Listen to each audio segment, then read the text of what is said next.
Hey guys, so it is officially 11:11. Make a wish. Obviously when you watch it, it won't be 11:11, so you can just make a wish because it's forever cemented in this video that it is 11:11 p.m. right now. So obviously some things have changed. If you can't tell, I have sunset hair now that I love. I've always loved California sunsets, and now I can display it visually on my head. So I was talking to myself. I wasn't talking to anyone. I was thinking about thinking is talking to yourself. I was thinking about first obsessions because I was watching old videos of One Direction, who were my first obsession. Technically. Yeah, they were the first things I ever really obsessed over, to the point where everyone in my friend group obsessed over them just as much as I did. So I was watching all these old videos and I was like, oh my god, I remember, like, I loved Niall first, but my best friend loved Niall too, so I gave him up. I gave him up as my favorite. Basically, one of the things I remember is that my best friend in high school, freshman year of high school, One Direction was just kind of starting to come out as a big thing, and my best friend had been following them since the X Factor, when they were put together as like an original group, and she was following their like video diaries and stuff, and she was like, there's this band, I love them, have you heard of them? And I was like, no, I haven't heard of them. But I went home and I looked them up and I was like, oh my god, I love them. And I said like Zan, Lewis,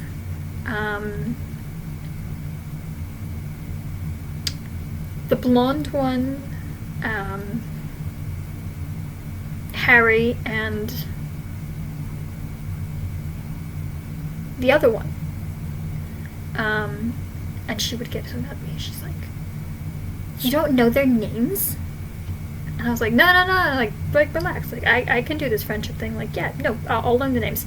And then by the next week I was like, it's Liam freaking Payne, like, can you get your facts straight? Like, obviously you can't exist at this fucking high school because you don't know their fucking names. Like, I did a 180, became a fangirl, we would listen to the music all the time. She was writing a fan fiction about them, and she put me in it. Nice of her. But I didn't end up with any of the boys. I ended up with like a random other guy that was like tall, and I was like, oh, thanks, I didn't do anything, but thank you for putting me in it. So I am memorialized in a story that is a fan fiction that did get, you know, she got like 200-300 readers. Like, there was a lot of people on it. I don't know if it's still up or not. I'm not gonna like link it in this description, we're not friends anymore, so that would be awkward. But just so you know, if there is a One Direction fanfiction that you happen to be reading that's from like 7 to 8 years ago, there's an adorable character who's very clumsy and not helpful at all, named Allie, and she's based off me. I think she has like a cat in it or something. Yeah, it's weird. Yeah, so I'm trying to remember fangirling moments when I realized I was probably crossing some kind of line of like normal human and then like fangirl. So I'm like right in the middle of it. Before I get into that, real quick, touching on the hair, I just realized my Twitter handle is still Your Fave Blue Girl, from when I had blue hair, and obviously my profile picture on YouTube is me and my blue hair. Obviously I do not have blue hair, but I'm still depressed, so I'm still technically Your Fave Blue Girl. Moving on, back to One Direction. So basically, my best friend, fangirl about them all the time. All our friends knew not to mention it unless you wanted a full bucket of facts to come out of nowhere that no one cares about. It was just, I was so bad. So there was, okay, so one of their first albums when it was coming out, I really don't remember which song it was, but I'm sure like past me would be screaming like, it's this freaking song, bitch. One of their big songs was coming out on the radio, and it was coming out on like a podcast at like 8 in the morning. It was like 8:15 in the morning. So class already started, class started at like 8 a.m. And my first class was English, which is where I met my best friends. Can't say their names because I'm not friends with most of them, but I'm still best friends. Best friends. I'm still really good friends with Lulu that I met, who was not my One Direction fangirl buddy, but, has been through most of my life with me. Can't fucking talk. My one friend that I met there, I'm gonna call her Nancy. I should call her what she called herself in her book, but I really don't remember what the name was. It's like Samantha or something. Okay, I'll call her Sam. We'll call her Samantha. Okay, so me and Samantha were sitting there, and we wanted to listen to the podcast, and I was like, how are we gonna make this work? Should we just go to the bathroom at the same time? Like, that's not weird. Like, should we just, like, walk out of class? Like, honestly, our teacher would fall asleep during class. There's no way she's gonna remember that we, like, left. Should I leave and then you leave, like, 2 minutes later, but what if you don't get to leave and then we miss it? Like, I don't have it on my phone. I don't think I had a phone. Like, it was so bad. And so she went, no, I'll pull it up and we'll listen to it on, like, headphones. I mean, this was iPhone 4. Realistically, iPhone, like, I think 4 was the one, like, going around that we all had. But she had, like, an Android. She never had iPhone. She always had Androids. You can piece together the puzzle and find out who Samantha is. Really easy. Same letter.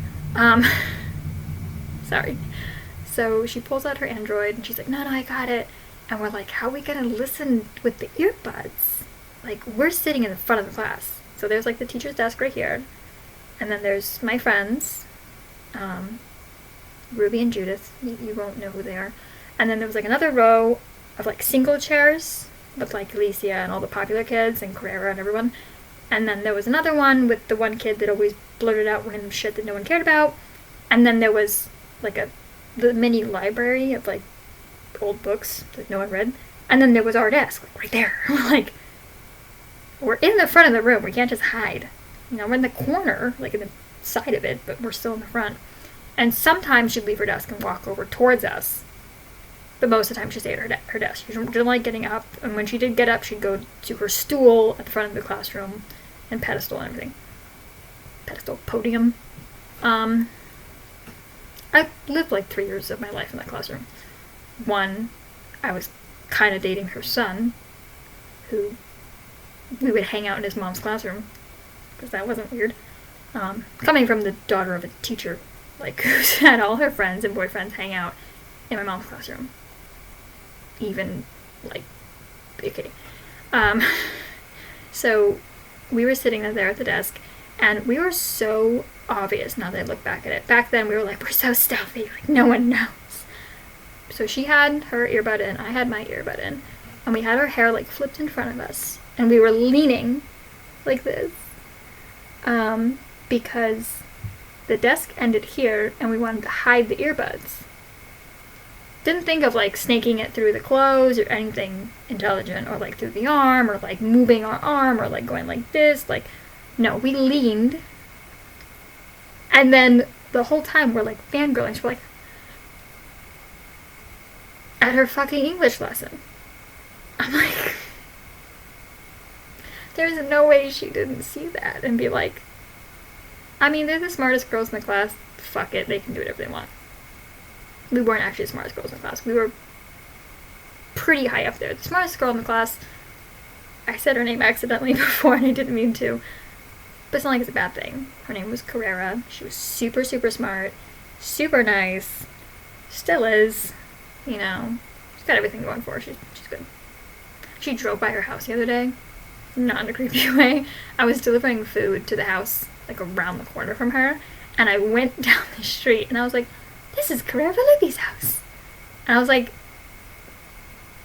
that was really, like, pulled out of the back of my mind, because I remember sophomore year we had to do a video project on, like, the decades, and it was like, oh my god, the decades project, it ruins, like, GPAs.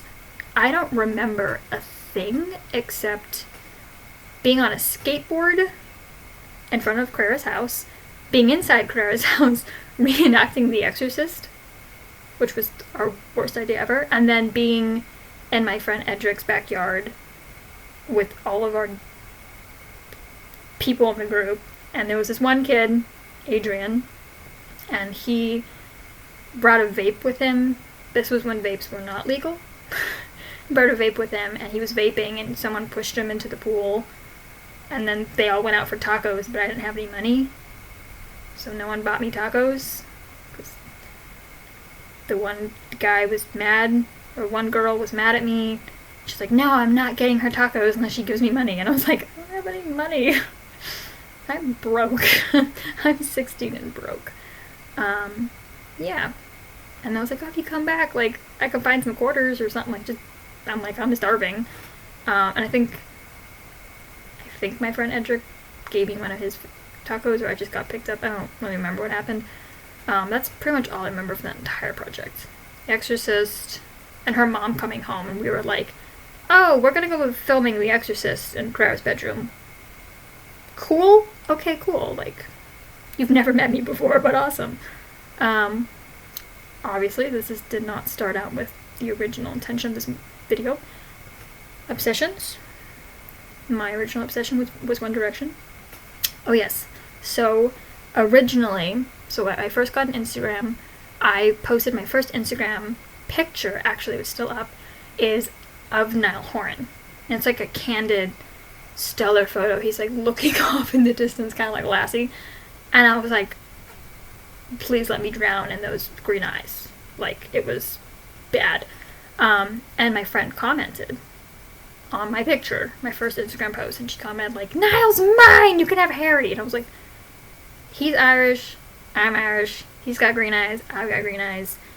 I had blonde hair at that time. He has blonde hair. We were actually, like, I did research, I don't know, because I was, like, obsessive. We were from nearby, like, cities in Ireland, like, from where he was from and where my family is from. They were, like, close by in, like, genealogy. Like, we lived nearby, our ancestors. And, I don't know about his ancestors, but him and my ancestors lived nearby. And I was like, that makes sense. Like, I should be with the Irish guys, because I normally went for the pale white, blonde hair, colored eyes, shy singer-songwriter kids that were kind of just, like, goofy, clumsy, weird. And she kind of went for, like, the guys that would stand in the corner, tall, dark, brooding, probably in a gang. And, you know, she would look at them and be like, oh, I like him, and look at him once, and then, like, saunter away. And I'm like, he's looking at you! And she's like, I'm trying to play it cool, you're not helping. I continually did not help. I think her first boyfriend, I gave him a really embarrassing pet name. And I would call him it all the time and make fun of it, and then he, like, moved to Compton and joined a gang, and I was like, so if I see you in the street, I probably shouldn't call you that. Like, it was his name, E-Poo. Like, it was bad. Yeah. I think one of the main reasons why I annoyed my friends so much was that they had to put up with me, and then whoever they were dating or, like, talking to had to deal with me. So it was no wonder that I was single most of high school, or had the same boyfriend who was just as whack jobby as I was. No, he was definitely more. But guys would come up, talk to me, and my first reaction would either be, I'm gonna marry them, or they're gonna kill me in my sleep. And my reaction would be neither one of those. I'd be like, hi! Like, I would be a total weirdo. And if my best friend started dating a guy, I would hate them instantaneously, because you're taking up 50% of my best friend time. I already don't like you. And then when my friends would date my other friends, I'm like, well, now I'm awkward, because now it's not you, me, and you hanging out. Now it's like you two making out, and me being like, can I go home now? Like, do you need me here? Like, I know we're hanging out. So, yeah, basically, I obsessed over One Direction. more than I care to admit, but I'm admitting it now. I still love them, obviously. Once a fangirl, always a fangirl. Once a Directioner, always a Directioner. We went to a One Direction concert, we got matching t-shirts. It was probably one of the only concerts I was not high at that I actually remember. And I remember just wanting to, like, I screamed the entire time. I was just, like, hyperventilating. It was awful. I remember when they were walking off stage or on stage or something, Niall walked, like, right below me, because I was, like, up in, like, the nosebleeds, and he, like, walked like this, and I was like, if I just throw myself off of this, maybe I'll come close to him. And that was kind of when I was like, maybe there's something wrong with you. Because obviously throwing yourself off a balcony onto the guy below is gonna get his attention. And a lot of other people's attention. So yeah, fangirls are fun, we are crazy, and we don't really register what we're doing in the moment until, like, you reflect on it 7 years later and you're like, okay, these were just, like, 5 random kids that we were like, I will die for you. What? So yeah. I'm still your fave blue girl. I'm still Princess May. I have the color of a sunset on my head now, and I hope that you all send good vibes everyone's way in hard times, because everyone's going through something. At my job, everyone's getting laid off, except me and, like, one other person. So we are scrambling to be like, please like us and keep us. I know you don't really need us, but keep us, please. Yeah, so bye guys.